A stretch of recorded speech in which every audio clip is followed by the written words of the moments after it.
I sent you to Idu to care for my mother. Why have you come back here? I walked through the night to come home to this. You have nothing here anymore. He is my husband now. She had been sent away to care for her husband's sick mother in a village far from home. She walked through the night to come back. She came through the gate of her own home to find her sister standing beside her husband on their wedding day. The man she had trusted with everything looked at her like she was the one who had done something wrong. He thought sending her away would solve everything. He was wrong. If your chest is already tight, stay, because what this woman did next is something the village of Ojoto never forgot. Subscribe and turn on notifications so you never miss a story like this one.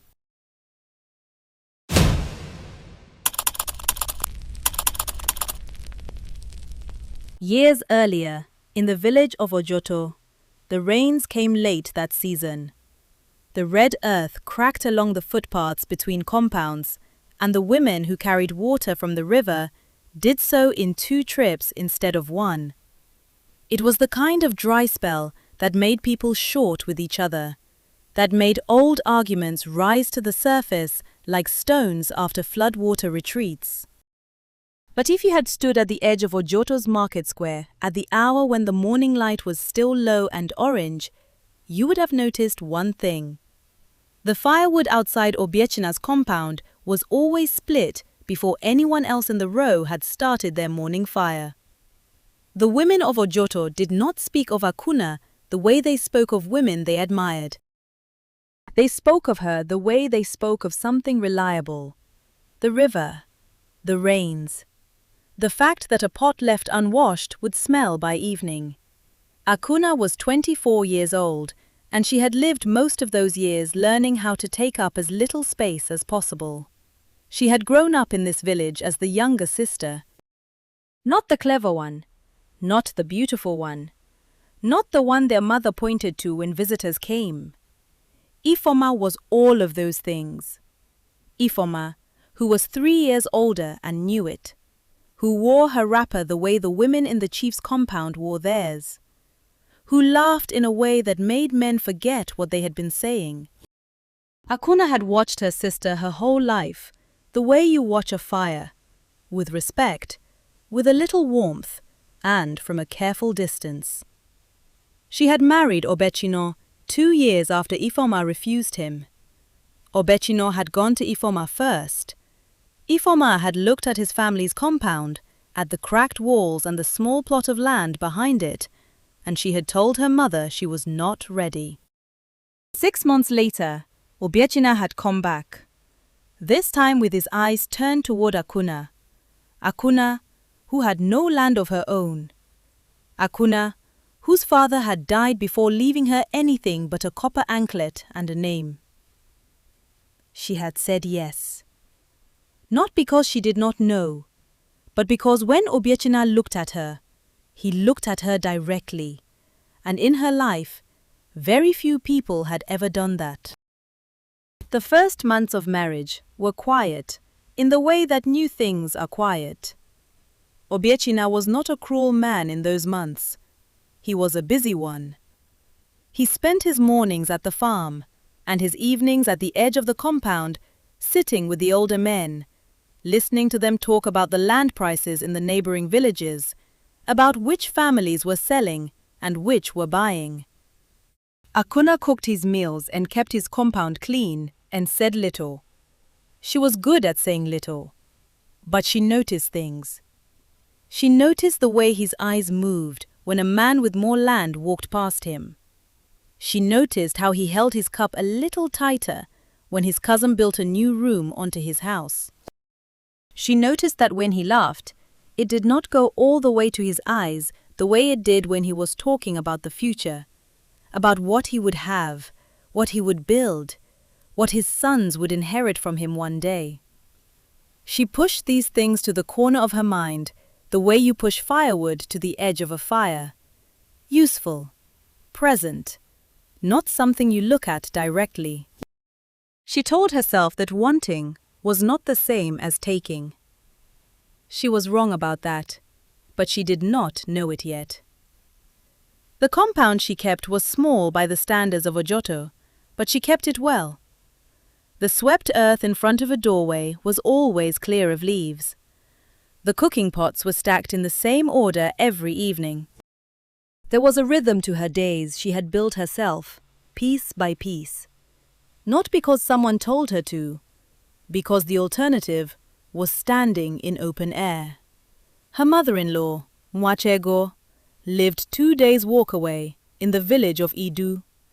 Akunna had met her only at the wedding and once after, when Obechina had taken her there for the New Year celebration. Nwakego was a small woman with large hands and the kind of silence that felt like weather. You adjusted to it without being told. She had looked at Akunna for a long time that second visit and said nothing. But when they were leaving, she had pressed a small piece of kola into Akunna's palm and closed her fingers around it. Akunna had kept the kola until it dried. She did not know why. She only knew that in a life where most people looked past her, Nwakego had looked at her. And that was not a small thing. The years settled into routine. Akunna cooked and swept and carried and waited. Obechina farmed and planned and watched the land around him with eyes that were always calculating distance. They were not unhappy, exactly. There were two people living in the same compound, moving around each other with the careful politeness of people who have not yet had reason to fight. But there were evenings when Obiechina sat outside and she brought him water, and he took the cup without looking up. In the mornings when he left before she had fully woken and came back tired and ate in silence. It was the way you feel the early cold before Harmattan fully comes. Just a thinning of the air, a slight drop in warmth that you cannot point to but cannot ignore. She told herself it was the farm season, that the pressure of the harvest consumed him, that quiet was not the same as distance. She was good at telling herself things. What she did not let herself ask was the question that lived at the back of everything: whether a man who had chosen her second would eventually find a reason to place her second again. That question had no good answer, so she did not ask it. She swept the compound instead. She split the firewood. She made sure the fire was going before he woke. And she waited, the way women in Ojoto had always waited, for the morning that would finally tell her what kind of story she was living in. Obechina's cousin was the one who first told him about Ifoma's land. It came out the way these things always come out, sideways, dressed as something else. They were sitting at the edge of the evening market sharing palm wine, and the cousin mentioned it between other words, almost as a passing observation. Ifoma's mother had 3 plots behind her compound, good farmland close to the river. No sons to inherit them, and Ifoma herself, now that the man she had been promised to had died of fever, was once again without a husband. Obiechino did not respond. He finished his palm wine. He set the cup down carefully. He walked home through the evening market without stopping to greet anyone, which was unusual for him. Akunna was at the fire when he came in. She had made egusi soup with dried fish, and the smell of it had filled the compound since midday. He sat without meeting her eyes. He ate. He said the soup was good. She thanked him. He said nothing else.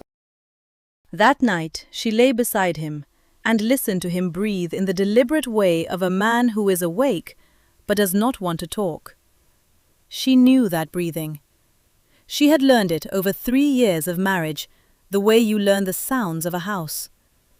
But this silence had a different weight to it than the others. It was larger. It had a direction. She did not ask. In the days that followed, Obiechina changed in the small ways that are hardest to name. He visited his cousin more. He started asking questions about land prices in the northern villages. He brought kola nuts home and distributed them at the compound gate, the gesture of a man building goodwill for something that would require it. Akunna noticed all of it. She said nothing. She had no language for what she was seeing that did not also accuse him, and she was not ready to accuse him. Not yet. It was around this time that he began to speak of Mwakego. He mentioned his mother carefully, in the evenings, leaning against the doorframe and looking out at the yard. How she was getting older. How the rains had not been kind to Idu. How he worried about her managing alone. Akunna listened. She asked questions. She said it must be hard to worry from so far. Obiachina turned and looked at her then. The direct look. The one that had made her say yes 3 years ago. He said he did not know what he would do without her. She believed him. She believed him with the full weight of 3 years behind the belief, carried it forward without putting it down to examine it. This was not foolishness. It was the particular kind of hope that belongs to people who have always been chosen second and have learned to hold very carefully the moments when someone chooses them at all. 3 weeks later, he came home with the news that Mwakego had fallen ill. Fever. 4 days in bed. He could not leave the farm, not with harvest coming, not with the debt from the previous season still unpaid. He sat across from her with his hands open on his knees and his eyes slightly lowered. He looked up. She said she would go. She packed that night. Dried herbs for fever. A change of wrapper. The small cowries for the market. She picked up her copper anklet from the mat, held it a moment, and set it back down. She would leave it here. This was still her home. She would be back. She left before the morning fire was lit. Obechina stood in the doorway of the compound and watched her go. She did not know this. She had already turned the corner onto the main path when he raised one hand and pressed it flat against the wooden frame of the door. He stood there long after she had disappeared into the early dust of the road. There was a thing he could have done in that moment. He could have called her name. She would have heard it. The morning was quiet, and she was not yet far. She would have stopped and turned around, and he would have had to look at her face, and looking at her face might have changed something. He did not call her name. He dropped his hand from the doorframe. He turned back into the compound. He put the water on the fire and stood over it with his arms crossed, watching the surface for the first sign of movement. By the time the water was boiling, Akunna had passed the first bend in the road and was too far to hear anything from Ojoto at all. Mwakego was sitting up when Akunna arrived. That was the first thing she saw. The old woman was thin, and her color was not good, and she did tire easily. But she was upright on her sleeping mat with a bowl of water beside her, and when Akunna came through the door of the small house in Idu, Mwakego went very still. She looked at Akunna for a long moment, the same way she had looked at her at the wedding, and on the second visit after. As though she were reading something written in a language other people did not know to look for. Akunna set her cloth bag by the door. She asked where the water pot was kept. She found it, carried it to the hearth, began preparing the fever herbs she had brought. She worked in silence because she did not know what else to do, and silence had always served her better than the wrong words. Mwakego watched her from the mat without speaking. After a while, the old woman said, "You came quickly." "Yes," said Akunna. "He told you I was very sick," said Mwakego. It was not a question. Akunna looked up from the fire. She looked at the old woman's face, at the way Mwakego was holding herself, not like someone who had been sick, but like someone waiting for a particular moment and watching it walk through her door. Something moved in Akunna's chest. Something she pressed down with both hands. She said, "I am here now. Let me prepare this for you." Mwakego was quiet for a long moment. Then she said, very softly, "You are a good woman, Akunna." Akunna kept her eyes on the fire. She did not answer.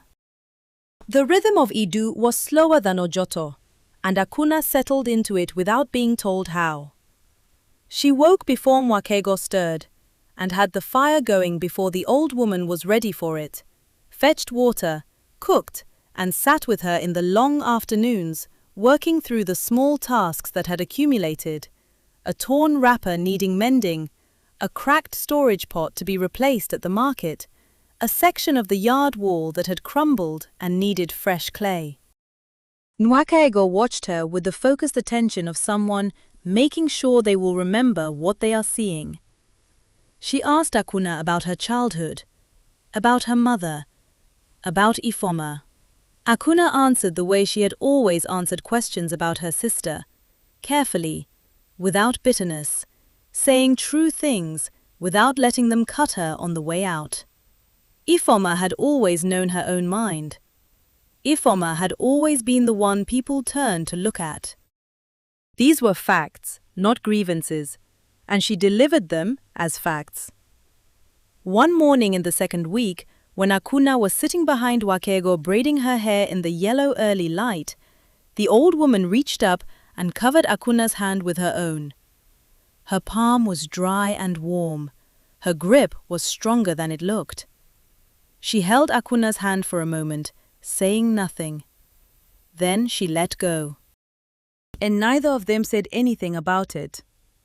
It was at the end of that same row, 3 days later, that Ogadima came to visit. Ogadima was a broad woman with a voice that carried easily, and she had lived in Idu long enough to know the news from every compound on her row and half the road between Idu and Ojoto. She was not a malicious woman. She was simply one of those people for whom information moved through like water through sand, quickly and without much resistance. She settled herself across from Mwakego and began to talk in the easy, warm way of someone who comes to visit often and knows she is welcome. Mwakego's improved color was noted with approval. The yam prices at the last market came up. The traveling trader who had passed through 2 weeks ago, and whether he had found what he was looking for, got its own discussion. Akunna was sitting just outside the doorway, close enough to hear everything, but not visible from inside. Then Ogadima said, in the same easy voice she had been using for everything else, "I heard there was a big celebration in Ojoto, Obiechina's compound. His new wife comes from a good family, a lot of land. The traders who passed through last week said it was quite an occasion." She said it the way you say the name of a river. Simple, unremarkable, already common knowledge. Inside the room, Mwakego went completely still. Outside, Akunna's hands stopped moving. The needle was between her fingers. The afternoon light was still warm on the cracked earth of the yard. A chicken moved past her feet without noticing her. Akunna did not move. She sat with the needle between her fingers and felt the words settle inside her one at a time. New wife. Good family. Good land. Ojoto. Last week. Each one landing with its own weight, sending out its ring in the still water before the next one came. Her fingers found the hem again. She pushed the needle through, pulled the thread. Pushed through again. She did not stop until Ogadima left. Then she set the cloth down and looked at her hands. They were shaking. She pressed them flat against her thighs and held them there. The compound yard was quiet around her. The light had gone more orange. The cooking fire had burned to coals. Somewhere down the row, a goat was making a complaint that no one was answering. She pressed her hands down harder. held them, waited. That was when Wakego appeared in the doorway. The old woman stood in the late afternoon light and looked at Akunna sitting in the yard, and Akunna looked back at her.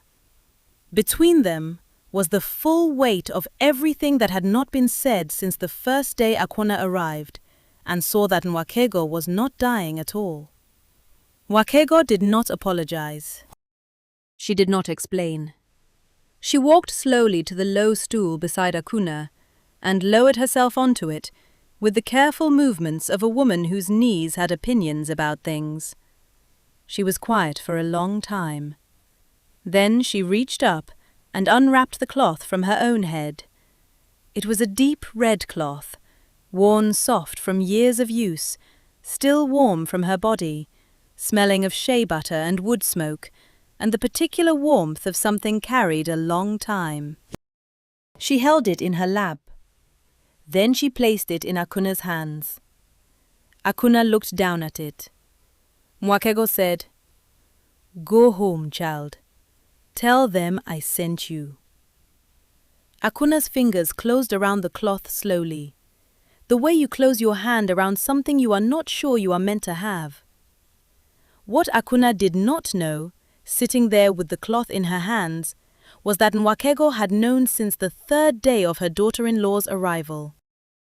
She had seen it in the careful way Akunna did not ask questions, in the deliberate brightness with which Akunna said Obiechina's name whenever she mentioned him, not the brightness of a woman in love, but the brightness of a woman choosing not to look at something too directly.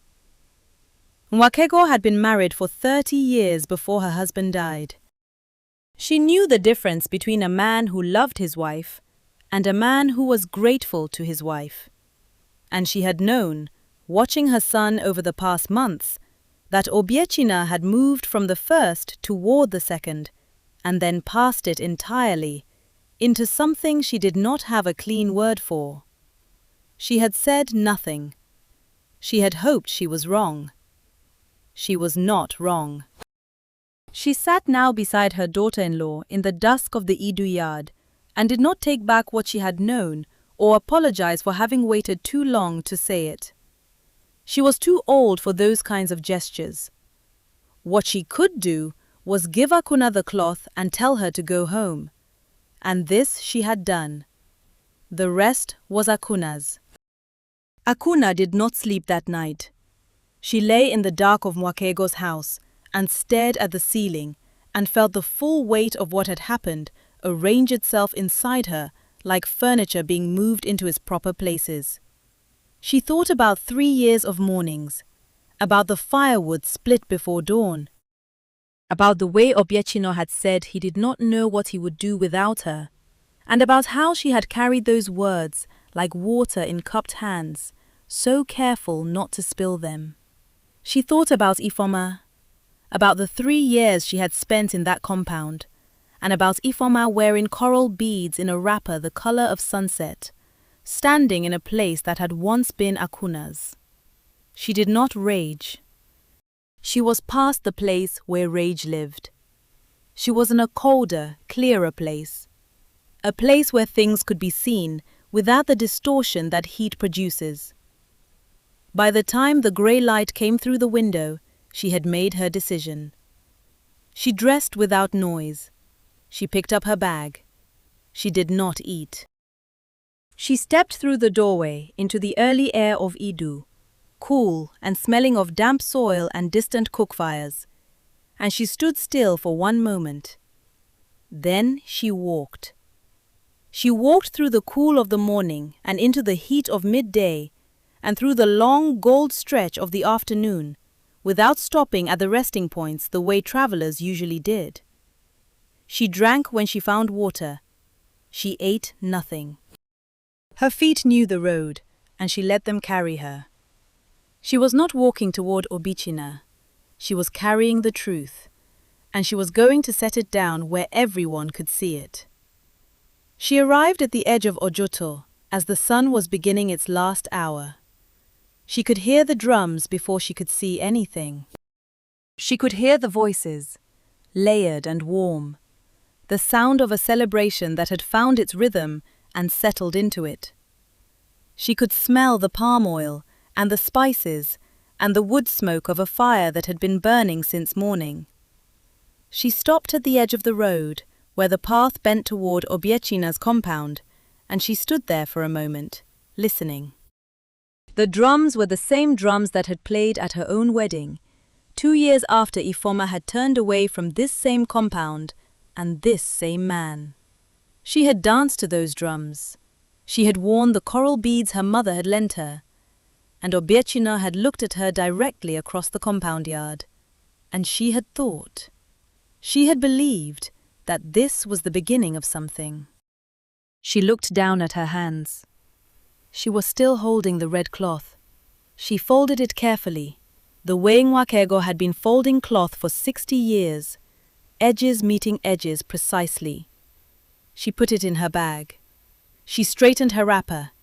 She took one breath. Then she walked through the gate. The compound was full. Lanterns had been hung from the branches of the old neem tree, and their light caught the colors of the wrappers and the gold of the jewelry and the shine of palm wine cups held in many hands. People stood in clusters, talking, eating, laughing in the comfortable way of people at a celebration that has been going on long enough to feel inevitable. The drummers were in the far corner, their rhythm steady and warm. And in the center of it all, standing together in the particular stillness of people who are being watched and know it, were Obiecina and Ifoma. Ifoma wore coral beads at her throat and a wrapper the color of sunset. Obiecina was in deep indigo, shoulders back, his face arranged in the careful expression of a man who has achieved something and wants it noted. The compound went quiet, the way large gatherings go quiet when something unexpected enters.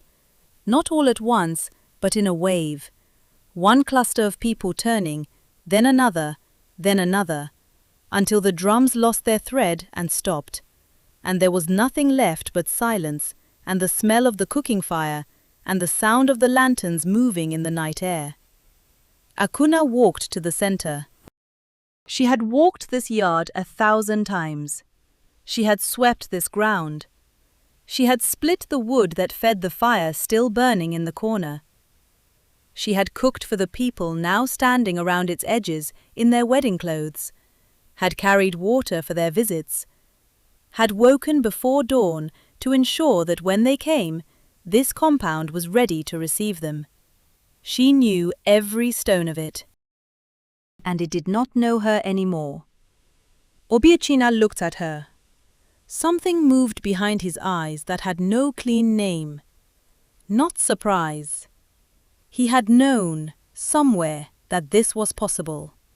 Not guilt. Guilt had a texture that required you to have believed you were doing something wrong. And Obiecina had spent 3 months constructing a story in which he was only being practical. What was in his eyes now was something smaller and more honest than either of those things. It was the face of a man who has been very careful and has been found out anyway. He said, loudly enough for the crowd to hear, "I sent you to Idu to care for my mother. Why have you come back here?" His voice was steady, reasonable, the voice of a man offering a rational explanation. Akunna said, "I walked through the night to come home to this." Not loud, not shaking, just the flat, clear voice of a statement of fact. Ifoma stepped forward then. She had always known how to move in a room. She had always known when the moment needed someone to fill it, and she filled it now the way she had filled every moment of their shared childhood, with confidence and ease, and the particular sureness of someone who does not expect to be seriously challenged. She looked at her sister. "You have nothing here anymore," she said. "He is my husband now." Akunna looked at her. She looked at the coral beads at her sister's throat. She looked at the sunset wrapper. She looked at the face she had known since before she could walk, the face she had watched and admired and been frightened by, and loved, in the complicated, tangled way you love someone who has always stood between you and whatever light was available. She thought about what it meant that this face, out of all the faces in the world, was the one that had done this. Not a stranger, not an enemy, her sister. The woman who had fed her when their mother was sick. The woman who had braided her hair before the wedding. The woman she had trusted the way you trust the floor to hold your weight. She looked at her for a long time. Then she looked down at her hands. She reached into her bag and took out the red cloth. She crouched and placed it at the center of the compound, smoothed it flat with both palms, and stood back up. She said, "Nwakego sent this. She said you would know what it means." Once, quietly, the compound held its breath. Obiechina's eyes dropped to the cloth. His face changed. The practiced steadiness fell away from it, and what was underneath was the face of a man who understood precisely what had been placed in front of him. Nwakego's cloth did not require explanation in Ojoto. A mother's head covering, given by her own hands, sent back with her daughter-in-law. There was only one thing that meant. It meant the mother had seen. It meant the mother had chosen. An elder near the back spoke something low to the man beside him. A woman near the neem tree put her hand over her mouth. The village head, who had been standing at the edge of the gathering since Akunna had walked in, took one step forward into the center of the compound. Just one step, but every person there saw it. Obiechina said nothing. Ifoma said nothing. And in their silence, Akunna spoke. She told the compound where she had been. She told them why she had gone. She told them what Nwakego had said when Ogadima's news came through the doorway of the house in Idu, and what Nwakego had placed in her hands, and what she had understood when she felt the weight of it. She spoke without rushing. She left nothing out and added nothing extra. When she finished, the silence lasted long enough to become its own verdict. The village head stepped fully into the center. He looked at Obiechina. He looked at the red cloth on the ground. He looked at Akunna. He said, "The cloth of a mother is not sent lightly." That was all. But in Ojoto, it was enough. What followed was not a fight. It was not a scene. It was something quieter and more permanent than either of those things. It was the sound of a crowd deciding, one person at a time, where they stood. The elder who had spoken first turned and walked toward Akunna. Two women from near the neem tree came and stood close to her. The drummer, who had been still since the drum stopped, set down his drum and did not pick it up again. An older man near the gate put his palm wine cup on the ground and crossed his arms, not looking at Obiechina. Obiechina stood in the center of his own compound and watched the celebration leave him. Not loudly, not suddenly. Piece by piece, the way heat leaves a fire that has run out of what it needs to keep burning. Ifoma stood beside him. She stood very still, with her hands at her sides, going nowhere, and her face doing a kind of arithmetic, adding things up against what she had been told, measuring what she had been promised against what she could see in front of her. The numbers were not coming out the way she had expected. There is a kind of loss that arrives without drama. Obiechina had imagined, if he had imagined discovery at all, that there would be noise, accusations, a confrontation, the sharp, clean edges of a fight that at least had a shape. What he had not imagined was this, the quiet, the way people simply turned. The way the elder walked toward Akunna without saying a word to him. The way his neighbor set down his cup. The way the compound that had been full of sound an hour ago had become, without anyone declaring it, a place where he was alone.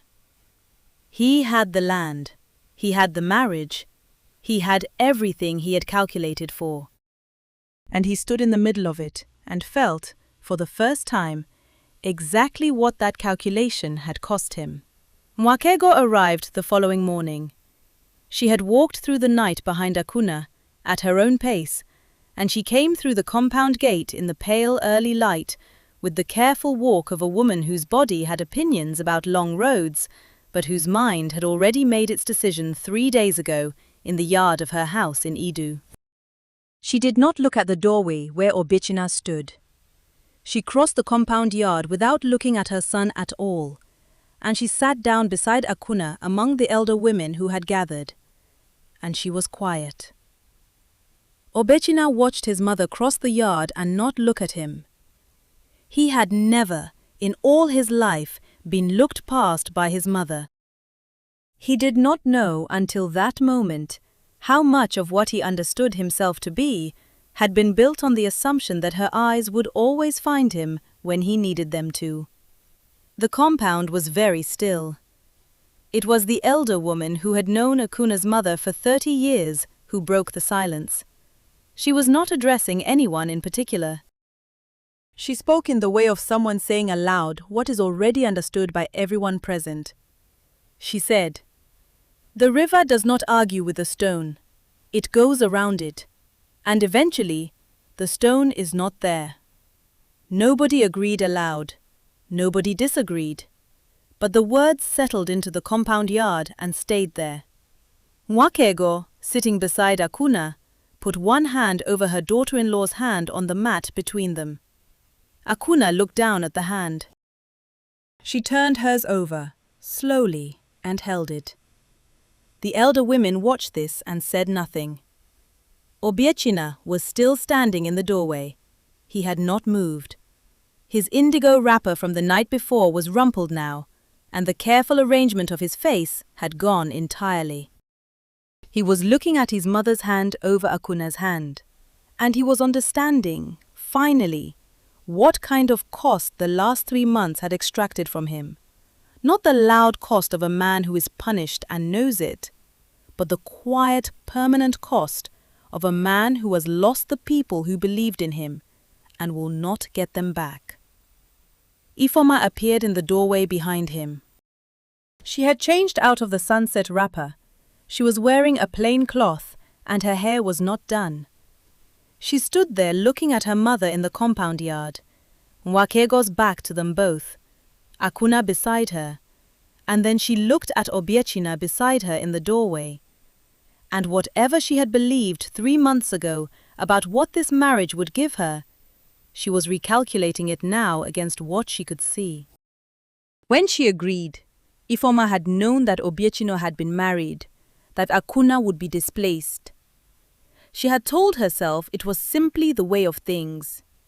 A man who could provide better should be allowed to choose better. The word practical had not been examined too carefully. She was examining it now. Mwakego stayed in the compound for 3 days. She slept inside the room that had been Akunna's room, and she spoke to the elder women in the mornings, and she did not speak to her son. On the second evening, she sat outside alone after the others had gone in, and she looked at the compound she had built with her husband 40 years ago, the walls, the neem tree, the swept earth, and she was quiet for a very long time. Akunna found her there. She sat down beside her without being asked and without speaking, and they stayed there together until the fire inside needed attention and Akunna rose to tend it. Mwakego watched her go. Before she left for Idu, she sat with the village head for a long time behind the closed door of his receiving room. What was said between them was not repeated. But it was understood in Ojoto afterward that Mwakego had spoken her piece on the matter of the compound and on the matter of her son's conduct, and that what she had said would stand. Akunna did not reclaim her place in the compound. She had not come back for the compound. She stayed 3 days herself, And in those 3 days, she did the things that needed doing. The things that needed doing. She made sure there was food and that the fire did not go out overnight. The hem she had been mending in Idu got finished, folded, left on the mat. On the morning of the second day, she gathered her things. She was methodical about it. Her mother's cooking pot, the cloth she had brought from her childhood home before the marriage, the small calabash she used for measuring grain. She looked around the room for anything she had missed and found nothing. She had not accumulated much in 3 years. She had always known, somewhere, that this was the kind of house you could be asked to leave. She left the firewood she had split the morning before she went to Idu. Let someone else use it. On the third morning, she picked up her copper anklet from the mat where she had left it before she went. She held it in her palm and felt the weight of it. Familiar, cool. Then she put it on her ankle where it belonged. She walked out of Obiechina's compound without looking back. The women of Ojoto watched her go. Some of them said nothing. Some called her name as she passed. One old woman who had known Akunna's mother for 30 years stepped off her porch and stood at the edge of the road, and stayed there until Akunna had passed, and then went quietly back inside. That was the way of it in Ojoto. Obiechina did not leave the village, but the village left him. The men who had drunk palm wine at his wedding table stopped coming to sit with him in the evenings. The elders did not call on him for the decisions that required respected voices. His cousin, who had been the one to mention Ifoma's land in the first place, found reasons to visit less often, and when he did come, he stayed for shorter times and talked about nothing of weight. Ifoma remained in the compound. She was quieter now than she had ever been in her life. The coral beads from the wedding were put away. She learned, slowly and at real cost, what it was to have chosen a man for his ambition, and to discover that his ambition did not distinguish between what it used. She had believed, when she agreed, that she was the destination Audienchino had been moving toward. She understood now that she had simply been the next calculation, that the same force that had removed Akunna could remove her, that there was no position in a man's life that could not be renegotiated if the numbers changed. This was not a comfortable thing to understand, but it was true.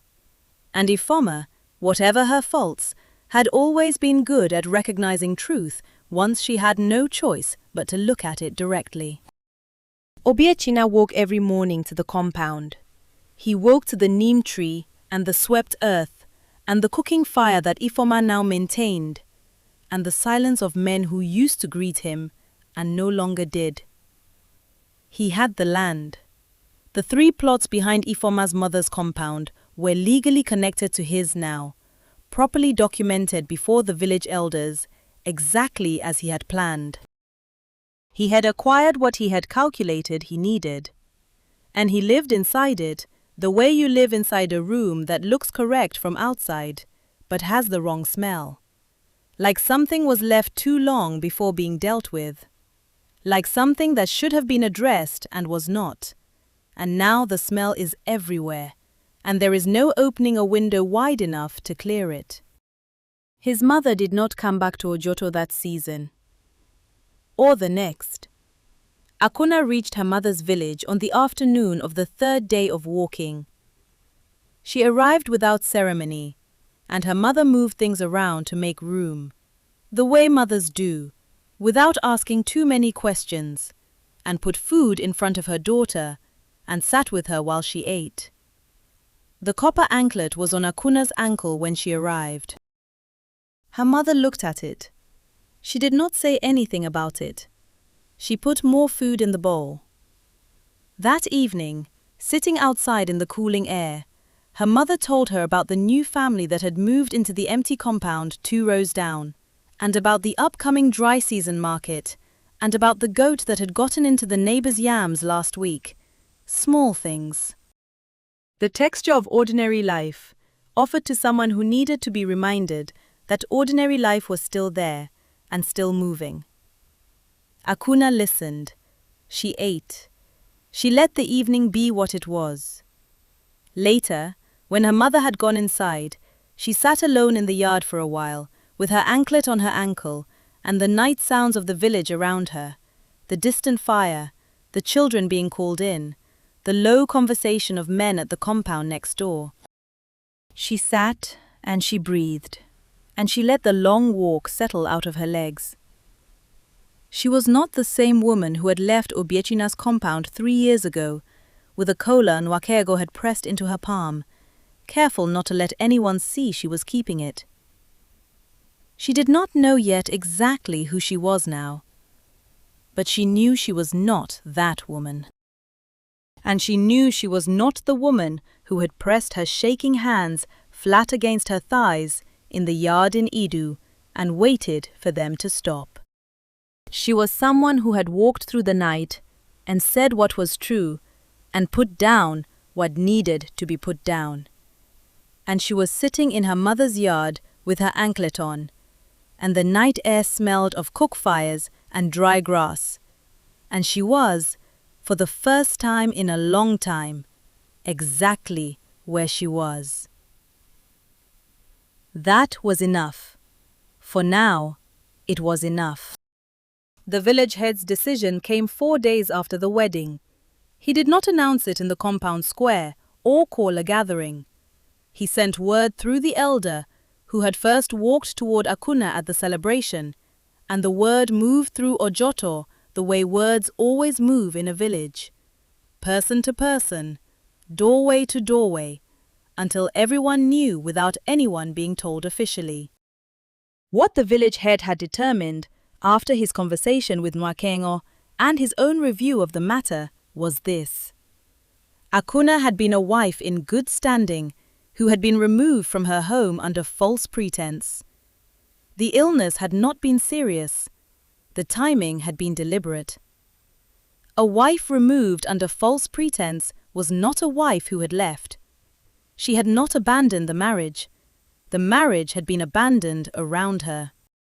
What this meant in practice was less clear-cut, because Obiechina's new marriage existed and could not simply be undone, and because Akunna had not asked for it to be undone.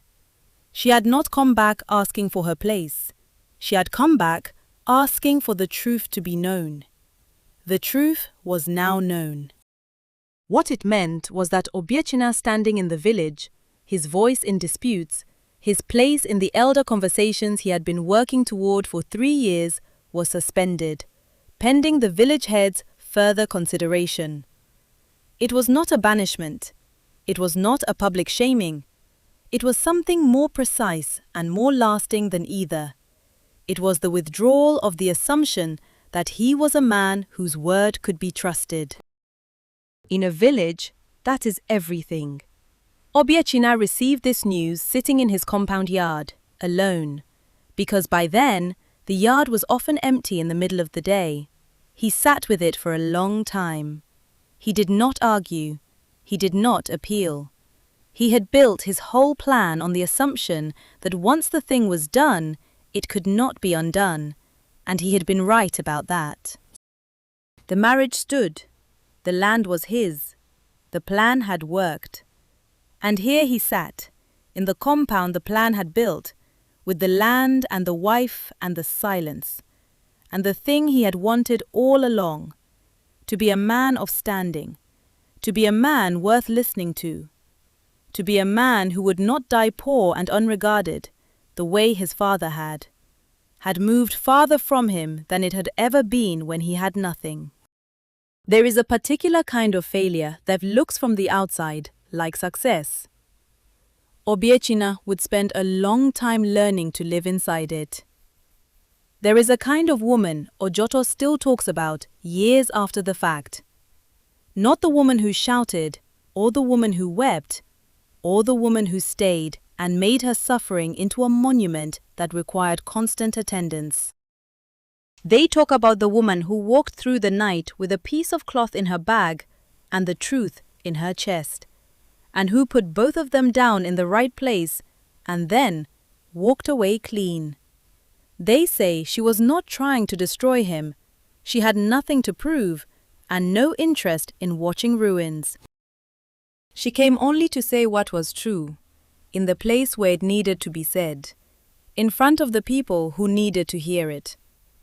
And when she had said it, she left. That, the old women of Ojoto say, is the hardest thing. Not the walking, not the truth. The leaving after, the not looking back. Akunna learned something in those months that she could not have learned any other way. She learned that making yourself small does not keep you safe. She had spent years trying to be quiet enough, useful enough, undemanding enough, that there would be no reason to look past her. She had been looked past anyway. Not because she was too much, but because she was standing beside someone who was always looking somewhere else. You cannot make yourself small enough to hold a person who has already decided to go. What you can do when they go is decide who you are in the going. She decided to walk through the night. She decided to put the truth down where everyone could see it. She decided to pick up her anklet and leave clean. These decisions did not make noise when she made them, but they echo in Ojoto even now, in the way that certain kinds of quiet courage always do. Not celebrated at the moment of their making, but present and lasting and impossible to forget. If this story sat with you the way it sat with this village, share it with someone who needs to hear it. And if you have not yet subscribed, now is the time, because there are more women like Akunna in more villages beyond Ojoto, and every one of their stories deserves to be spoken aloud. Nwakego went back to Idu and did not return to Ojoto that season.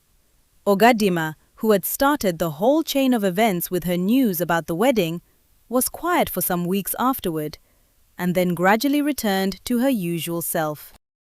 The elder women who had stood near Akunna at the celebration continued to sit together in the evenings and speak of things with the particular authority of women who have lived long enough to have seen how most stories end. Ifoma remained in the compound and learned, slowly, to live inside a marriage that had been built on a calculation she had not fully understood when she entered it. Obiachino tended his land. He had 3 plots now, close to the river. The land did not know what had happened to get it there. It grew what it was given and asked no questions.